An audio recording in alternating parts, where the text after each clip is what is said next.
যুবক তোমাদেরকে কিছু বললেই বলো ব্যস্ত।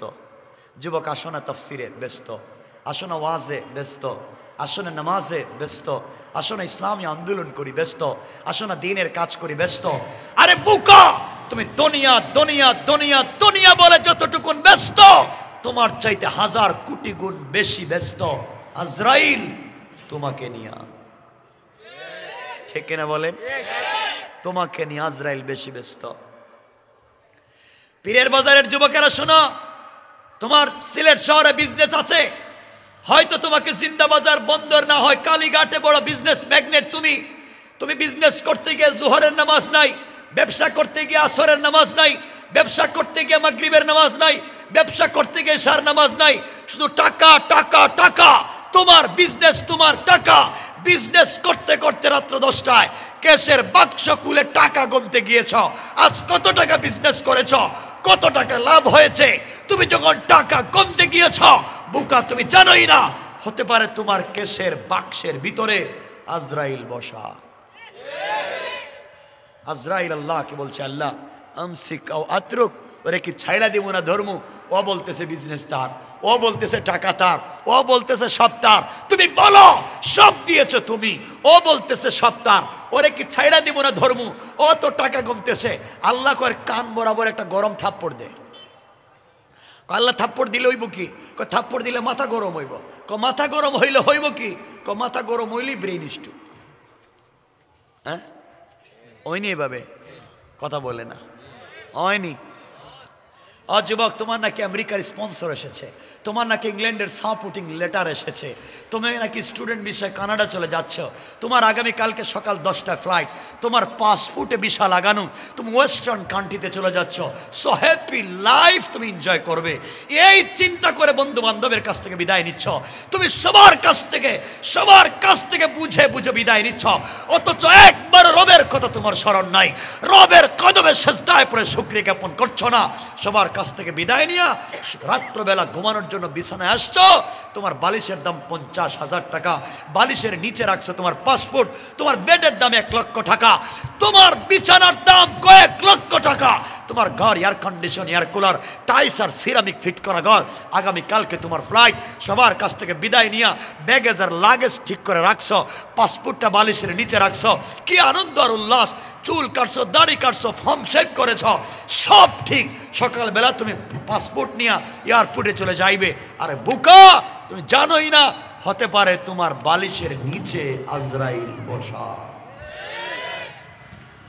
আজরাইল আল্লাহ কি বলছে? আল্লাহ ও বলে বাড়ি তার, বিজনেস তার, টাকা পয়সা সব তার। এখন আপনি বলেন ছেড়া দিব না ধর্ম, তো ঘুমাই আছে। আল্লাহ কয়ের মুখ বরাবর একটা ইচ্ছা মতো থাপ্পড় দেয়। থাপ্পড় দিলেই বুকি, আল্লাহ থাপ্পড় দিলেই হবে কি? আল্লাহ বলছেন থাপ্পড় দিলে ওর শরীর ঘামবে। শরীর ঘামলে হয় কি? শরীর ঘামলে হার্ট অ্যাটাক। ঠিক আসেনি এমন লোক? বিয়ে করার জন্য গোসল করতে বাথরুমে ঢুকছে আর বাইর হয় না? নাই? বিয়ে করার জন্য আমেরিকা থেকে দেশে আসতো, এয়ারপোর্টে আসার আগেই মরে গেছে? নাই? যুবক, তোমাদেরকে বলছি তোমরা বোকা, তোমাদের মতো বোকার পৃথিবীতে আর নাই, আর নাই। এত বোকা একদিন দেখবা চৌধুরী বাড়ির চৌধুরী বাড়ি থাকবে, চৌধুরী নাই। খান সাহেবের খান বাড়ি থাকবে, খান সাহেব নাই। এমপির বাড়ির এমপির বাড়ি থাকবে, এমপি নাই। চেয়ারম্যানের বাড়ির চেয়ারম্যান বাড়ি থাকবে, চেয়ারম্যান নাই। একদিন দেখবা তোমার বানানো বাড়ি থাকবে, থাকবেন না শুধু আপনি। বলেন ঠিক বলি নাই? আল্লাহ আফসোস করে বলছেন, ইয়া আইয়ুহাল ইনসান মা গাররাকা বিরাব্বিকাল কারীম। এই মানুষ কে তোকে ধোঁকা দিয়েছে আমার মতো মহান রব থেকে? অথচ আল্লাযী খালাকাকা, আমি তোকে সৃষ্টি করেছি, আমি তোকে সৃষ্টি করেছি। কষ্ট হচ্ছে আপনাদের? আমি কি শেষ করে দেব? রাইকা দি মোড় তাবারুক আছে নাকি? দা হ্যাঁ, ঠান্ডা হয়ে যাব সব।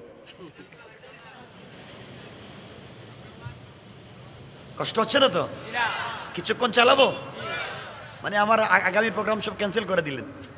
মানুষ এই দেখেন ফোন দিচ্ছে, কর্মদা টাইটেল মধ্যে আছে, আমার মারাই ফেলাইবেন, বেইজ্জত বেইজ্জত রাস্তাঘাটে। এজন্যে বেশি কথা বলছি না, আমিও ঢাকায় চলে যেতে হবে। কথাগুলো শুনেন কি বলতে চাই। যুবক তোমাদেরকে ফলো করে কয়েকটা কথা বলি, মূল আলোচনাকে সংক্ষেপ করব। যুবক যারা আছো আমাকে একটা কথা দাও তো, সত্য কথা বলো তো, তোমরা নাকি প্রেম করো না? হাসার মতো তো কিছু বলি নেই। প্রেম করো? গার্লফ্রেন্ড আছে?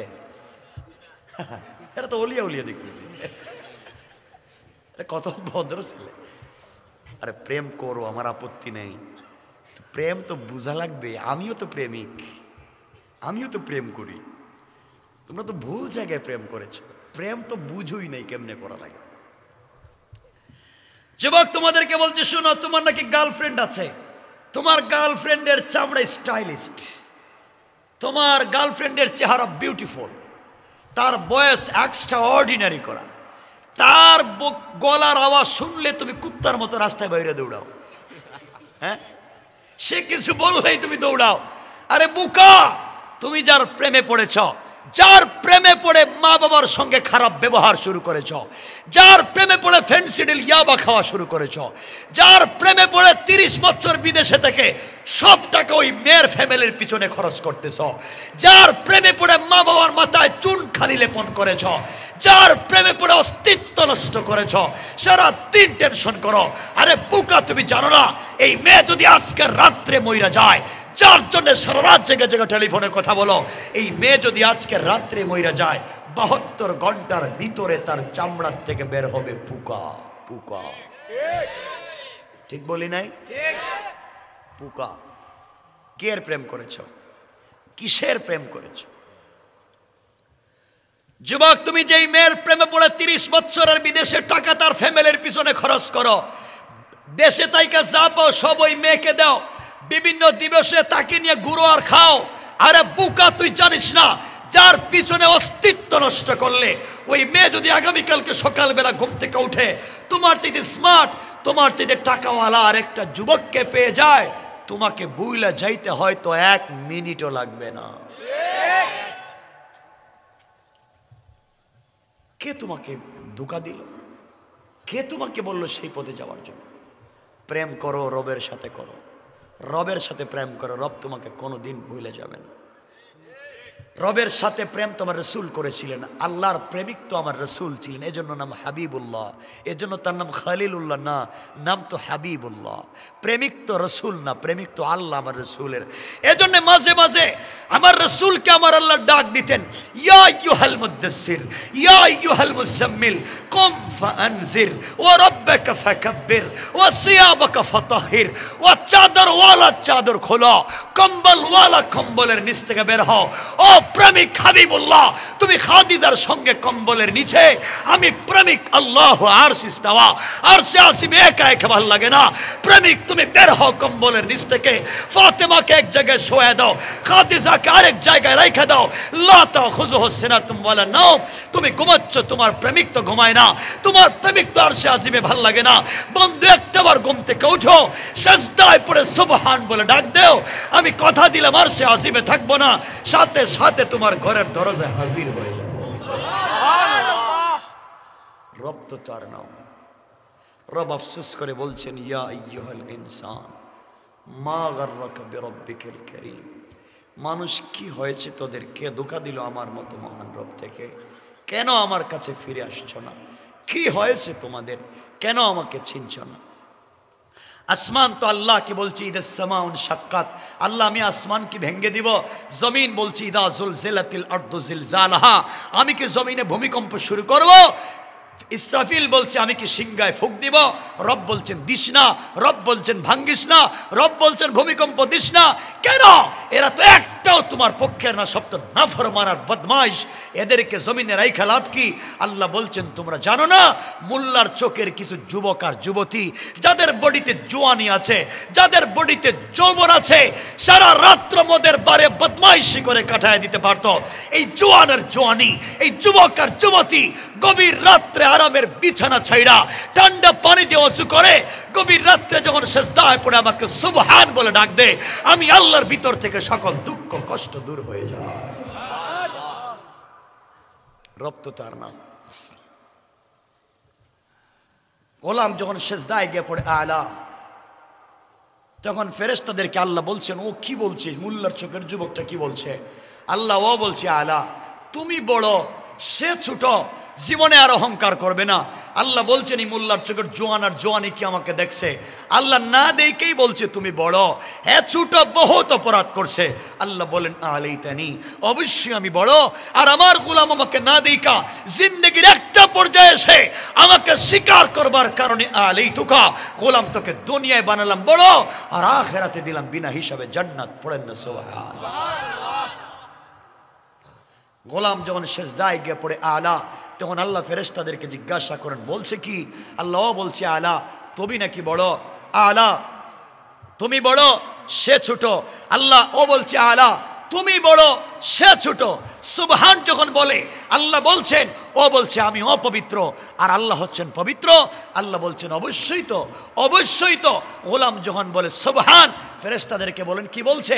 আল্লাহ ও বলছে সুবহান, ও বলছে আপনি পবিত্র, সে অপবিত্র।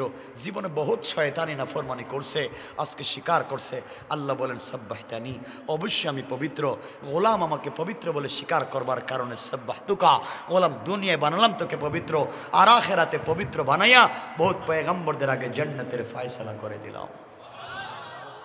যুবক তোমাদেরকে বলছি, তোমাদের কি হয়েছে? জিনাই তো করেছো, ফেন্সিডিলি তো খেয়েছো, বদমাইশি তো করেছ, তো কেন রব থেকে দূরে চলে যাও? কে তোমাকে বলছে রব থেকে দূরে চলে যাওয়ার জন্য? তুমি জানো না রব তোমাকে কতটুকুন ভালোবাসেন, রব তোমাকে কোন জায়গায় রেখেছেন তুমি জানো না। সব গুণ এক জায়গায় জমা করো, রবের কদমে একদিন পড়ে যাও, চোখ থেকে পানি আসার আগে রব তোমাকে কুলে উঠাইয়া নেবে। এজন্য আমাকে কথা দেন, পাক্কা ওয়াদা, আমরা রবকে ভুলে যাব না ইনশাআল্লাহ। বলেন না ইনশাআল্লাহ? হাত উঠাইয়া বলেন, আমরা কোনোদিন রবকে ভুলে যাব না। আল্লাহ আমাদের কথাকে কবুল করো, রবকে ভুলে যাইও না। কি চাও দুনিয়া? টাকাই তো চাও, টাকাই তো লাগবে, সুন্দর একটা বউ লাগবে, আর একটা ডুপ্লেক্স না থ্রিপ্লেক্স বাড়ি। ডুপ্লেক্স বাদ দিলাম, আগে একটা আপডেট বললাম, থ্রিপ্লেক্স একটা বাড়ি লাগবে। এই তো তোমার শেষ। দুনিয়ার কি চাও? এই তো স্মার্টনেসের আর কি, দামি একটা গাড়ির দরকার, স্টাইলিস্ট বিউটিফুল একটা বউর দরকার, এই তো শেষ নাকি? কিছু কয় না, হ্যাঁ নিয়ত খারাপ নাকি? তা তো ভালো কথা বললাম, খারাপ তো হবেই।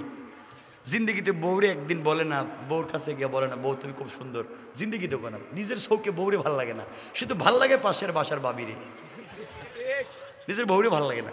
তাহলে বিয়ে করছিলেন কেন? এই বেচারিরে বিয়ে করে কষ্ট দিন কেন? হ্যাঁ, বউরে সময় দিয়েন, রাসূল পাক সময় দিতেন। দেখেন, আমি একটা কথা চলে আসছে, আমার নবী মসজিদে নববীর মুতাওয়াল্লি ছিলেন, আমার নবী মসজিদে নববীর ইমাম এবং খতিব ছিলেন, আমার নবী মাদ্রাসায় দারুস সুফা মাদ্রাসায় দারুল আরকামের শিক্ষক ছিলেন, আমার নবী মদিনার বাজারের সবথেকে বড় ব্যবসায়ী ছিলেন, আমার নবী মদিনার বাজারের ব্যবসায়ী সমিতির সভাপতি ছিলেন, আমার নবী মদিনা নামক রাষ্ট্রের প্রেসিডেন্ট ছিলেন, আমার নবী সকল যুদ্ধের সেনাপতি ছিলেন। এত কিছু থাকবার পরেও ঘরে এসে বলতেন বউকে, আয়েশা তুমি সবজি রান্না করো, আমি গোশত তৈরি করি। সুবহানাল্লাহ। কেমন ছিলেন আমার রসুল, কেমন ছিল তার কোয়ালিটি আর আদর্শ। আর এই রসুলরে বিক্রি করে আপনারা খান, অথচ তার আদর্শটা গ্রহণ করতে পারলেন না। এজন্যে কথায় তো কথা আসছে, খারাপ পাচ্ছে না তোমারে? আর খারাপ পাইলেই কি আর না পাইলেই কি, বলার কথা তো বইলে দিচ্ছি। এজন্যে বলি, শোনেন কি বলতে চাই। আমার বন্ধুগণ, রসুল স্ত্রীদেরকে সময় দিতেন, স্মার্ট না হলে ভাল লাগতো না। নবীজি বলতেন মাঝে মাঝে, খোলে না শামাইলে তিরমিজি, সোনান দারা কুতনি, খুলে দেখেন রসুল কি বলছেন আমাদের মায়েদের সম্পর্কে, তার স্ত্রীদের সম্পর্কে। রসুল পাক যখন যুদ্ধে যেতেন, তখন মদিনায় ঢুকবার আগে রাস্তায় দাঁড়ায় থাকতেন, কোনো দূতকে বাসায় পাঠাতেন, যাও যার ঘরে আজকে রাত্রে থাকবেন তাকে জানায়া দাও যে রসুল পাক চলে এসেছি। এর অর্থ হলো তাকে বলো তার পরনে যদি ময়লা কাপড় থাকে, ফ্যামিলির ইউজ করা কাপড় থাকে, এটা যেন খোলে, গোসল করে ফ্রেশ হয়ে স্মার্টনেস ঠিক করে আমি রসুলের জন্য যেন অপেক্ষা করে। সুবহানাল্লাহ বলেন। স্ত্রীদেরকে সময় দিতেন। আপনারা তো এটা করেন না, আপনারা তো বউরে বানাইছেন কাজের বুয়া। আল্লাহ জানি এটা বললে বা রাগ করি নাকি তা, হ্যাঁ, বউরে বানাইছেন কাজের বুয়া। বউরে বিয়ে করে আনছেন, মোহর তো দেয় নাই, 1 টাকাও দেয় নাই, 1 টাকাও দেয় নাই, মাফ করে দিস। মোহর দিছেন? বউরে মোহর দিছেন? আর এগুলো দরকারি কথা বলছি, মোহর দিছেন? নামাজ রোজার মতো ফরজ, দেন না, মোহর দেন না। মোহর দিছেন? বিয়ে করছে না মনে হইতেছে। মোহর দিছেন নি বউরে? কাগজে লেখাইছিলেন এত টাকা মোহরে বিয়ে করলাম।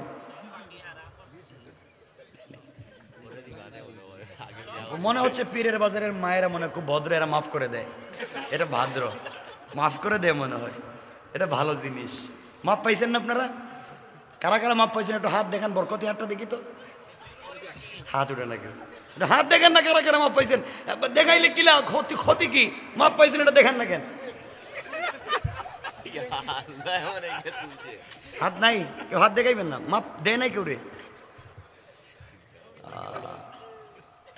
মোহর দিয়ে দিয়েন। শোনেন, বউরে বানাইছেন কাজের বুয়া, ঘুম থেকে উঠলো, উঠে তুমি নাস্তা করে দাও, ওয়াশরুম পরিষ্কার করো, টয়লেট পরিষ্কার করো, বাচ্চাদেরকে পরিষ্কার করো, সকালে নাস্তা তৈরি করো, বাচ্চাদের স্কুলে টিফিন তৈরি করো, হাঁস মুরগ থাকলে তা দেখো, গরু ছাগল থাকলে তা দেখো। এই মহিলা দেখতে দেখতে স্কুলে নিল, বাচ্চা নিয়ে আসলো, 14 গোষ্ঠীর রান্না করে খাওয়াইলো, সবার কাপড় চোপড় ধইলো। এই কাজ করতে করতে রাত্রবেলা কখন যে না খায়া ঘুমাইয়া গেছে। একটা স্বামীও গিয়া ঘরে বউরে জিগায় না যে বউ তুমি কে খায়া ঘুমাইছো? জিগান? বুঝলাম না, এটা ব্যাপারটা কি বুঝলাম না। এরা তো দেখতেছি বউরে দেখতে পারে না। কি জিজ্ঞাসা করেন? কিতাজি হয়, জিজ্ঞাসা করবেন, স্ত্রীকে সময় দিবেন। আপনারা তো এমন শয়তান, মুরগান ছিল একটা, খাইছে তো 2টা, এরপরে কারো রয়েছে, বউ তো কিচ্ছু পায় নাই। বউর সাথে এমন শয়তানি করবেন না, এজন্য ওরা সময় দিবেন। মাঝে মাঝে নিজের বউরে, কষ্ট পাচ্ছেন আমার কথায়? সালাম দেননি আপনারা বউরে? ইয়া আল্লাহ, কোন দুনিয়া এলাম আল্লাহ। বউরে সালাম দেননি? কিতা সালাম দিবেন, বউকে সালাম দিবেন। আপনারা তো বউরে সালাম দেন না কেন? আমাদের মা আয়েশা সিদ্দিকা শামাইলে তিরমিজিতে বলছেন, রাসূল পাক বলছেন, আয়েশা বলছেন, আল্লাহে, আল্লাহর কসম, আমার জিন্দগিতে আমার স্বামী রাসূল পাককে সালাম দেওয়ার বহুত চেষ্টা করেছি, কিন্তু রাসূল পাকের আগে রাসূল পাককে সালাম দিতে পারি নাই। সুবহানাল্লাহ বলেন। আর সুন্নতি তো হলো বাহির থেকে যে আইব এই তো সালাম দিব। আপনারা ঘরে গিয়ে সালাম দেন না কেন? সালাম দিব তো দূরের কথা, বউরিকে ঘরে পিঠায় সালাম দিব। সালাম দিবেন আজকের থেকে ইনশাল্লাহ, বলেন আমাকে, ঘর ঠিক করেন, বলেন বউরিকে সালাম দিবেন আজকে। আজকে দরজায় গিয়ে বলবেন, বউ আসসালামু আলাইকুম রাহমাতুল্লাহ। বউকে ও মায়ের কোন ভূতে ধরলো আজকে, হঠাৎ করে দেখি সালাম চুরি করে দিচ্ছে। তো বুঝাইবেন ভূতে ধরে নাই, বসতে গেছি,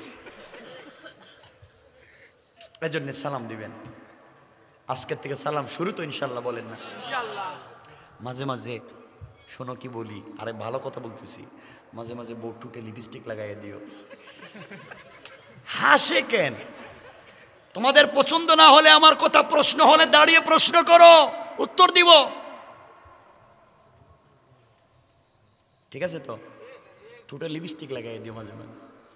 মাঝে মাঝে দরকার হলে বউর স্ত্রীর চুলরে বেনি করে দিও। বেনি বলো না শীতি বলো? বেনি। আমাদের রাসূল, আমাদের মা আয়েশা সিদ্দিকার, শীতি করা তো আয়েশা সিদ্দিকার হাদিস থেকে আসছে, চুল শীতি করে দিতেন, বেনি করে দিতেন। আপনারা দেন না কেন?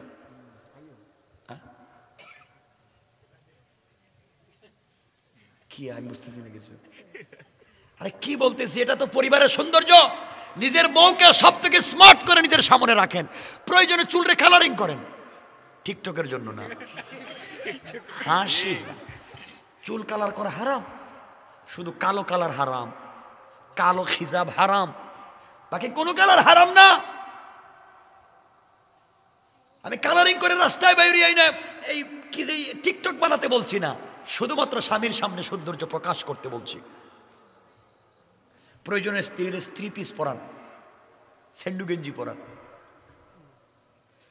হাসার জন্য বলছি না, কেন বলছি শুনো, তোমার স্ত্রীকে যদি পৃথিবীর সব থেকে স্মার্ট করে ডিজাইন করে, স্ট্রাকচার সুন্দর করে, হ্যান্ডসাম করে তুমি যদি তোমার সামনে উপস্থাপন করো, তাহলে রাস্তায় গিয়ে অন্যের মেয়ের দিকে আর বউর দিকে তোমার চোখ যাবে না। ঠিক কিনা বলে? নিজের বউকে সুন্দর লাগে না এজন্য অন্যের বউর দিকে রাস্তায় গিয়ে তাকাও। নিজের স্ত্রীকে সুন্দর করে ঘরে রাখো, অন্যের বউর দিকে চোখ যাবে না, অন্যের মেয়ের দিকে চোখ যাবে না। কথা কি বুঝাইতে পারছি? খারাপ বললাম? জীবনে বউর হাতের রান্নার একটা দিন যদি বলতো যে বউ তোমার হাতের রান্না মাশাআল্লাহ খুব মজা হয়, খুব স্বাদ হয়, বলে না, খালি পাশের বাড়ির বাবির কথা কয়।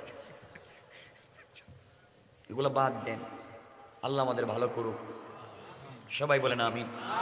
এই জন্য সমাজকে পরিশুদ্ধ করতে হলে লাগবে একটাই, তার নাম আল কোরআন। কি লাগবে? কিতাবের নাম মনে রাখবেন তারিখে ইবনে জারির তাবারি, আল্লামা জুলফিকার নকশবন্দি খুতুবাতে জুলফিকার নকশবন্দিতে বলেন, আমার নবী আখেরি জামানার পয়গম্বর সরকারে কায়নাত দো জাহানের সরদার নবী রহমত জনাবে মুহাম্মদুর রাসূলুল্লাহ সাল্লাল্লাহু আলাইহি ওয়াসাল্লাম যেদিন হিজরত করে মক্কা থেকে মদিনায় যাবেন, আমি বোঝাতে চাইব, ঘটনা বলবো না, শুধুমাত্র কোরআন সাথে থাকলে কি হয়, কোরআনকে যদি সঙ্গে রাখতে পারেন সমাজে কি বৈপ্লবিক পরিবর্তন আসে তা বলতে চাই। আমার নবী হিজরত করে যেদিন যাবেন, জিবরিল আমিন গভীর রজনীতে রাসূল পাকের দরবারে এসে সালাম দিয়ে ডাক দিয়ে বলছেন, ইয়া রাসূলুল্লাহ আপনি উঠে যান।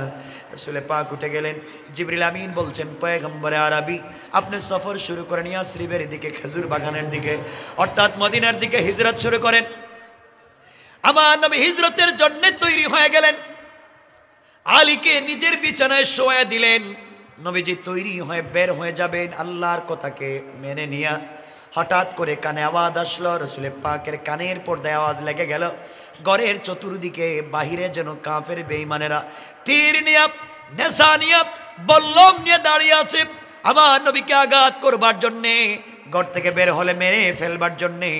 রাসূল পাক আল্লাহকে বলছেন, আল্লাহ তাআলা আপনি আমার বন্ধু, আমি আপনার বন্ধু, আপনি আমাকে নিয়েছিলেন আপনার কাছে ফাকাবা কাউসাইনি আও আদনা, ধনুককে বাঁকা করলে যত কাছাকাছি হয় তত কাছাকাছি আমাকে নিয়ে কথা বলেছেন।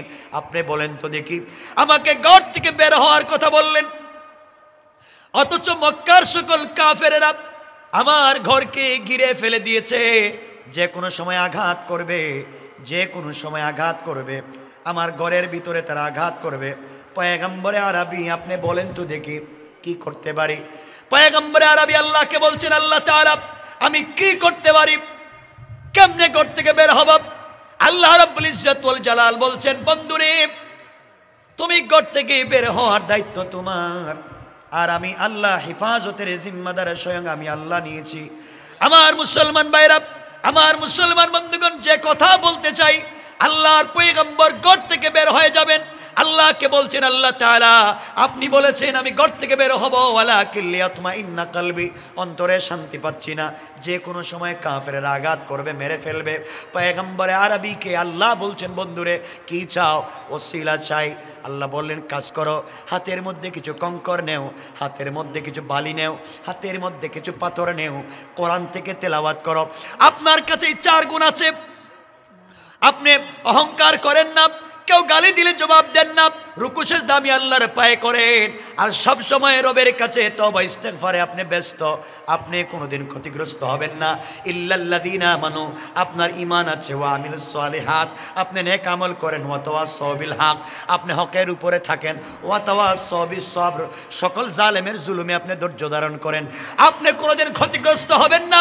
কোরআন থেকে তেলাওয়াত করে বালির মধ্যে, পাথরের মধ্যে, কঙ্করের মধ্যে সামনের দিকে ওগুলা নিক্ষেপ করে দেন, কাফেরদের চোখে পড়ে যাবে, আপনি ঘর থেকে বের হয়ে গেলে কেউ দেখবে না।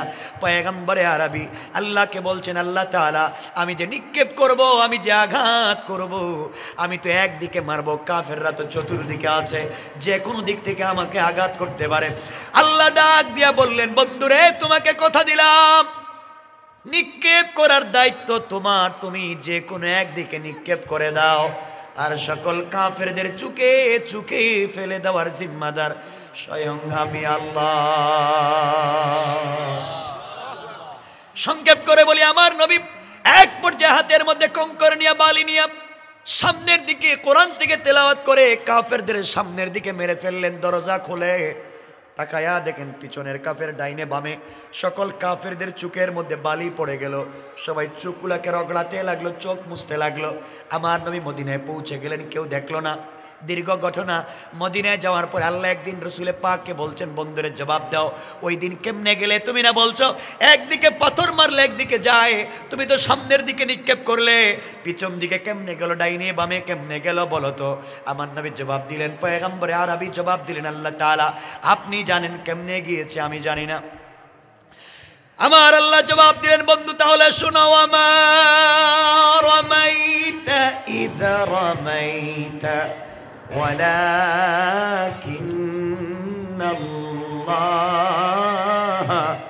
রামা।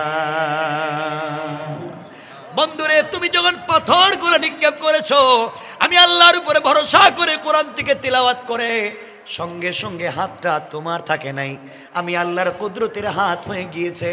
আর আমি আল্লাহ আমার হাত দিয়া সকল কাফেরদের যুগে যুগে পৌঁছে দিয়েছি। পড়েন সুবহানাল্লাহ, আল্লাহু আকবার বলে। এই রব এখনো আছেন না নাই? কথা বলেন, আছেন না নাই? এই জন্য এই গুণগুলা সঙ্গে রেখে কোরআনের আমল ঠিক মতো রেখে আমরা যদি রবকে চিনতে পারি, রব আমাদেরকে বিকারগ্রস্ত করবেন না, বিপদগ্রস্ত করবেন না। আল্লাহ আমাদের সকলকে হেফাজত করুক। সকলে ভাই আমিন।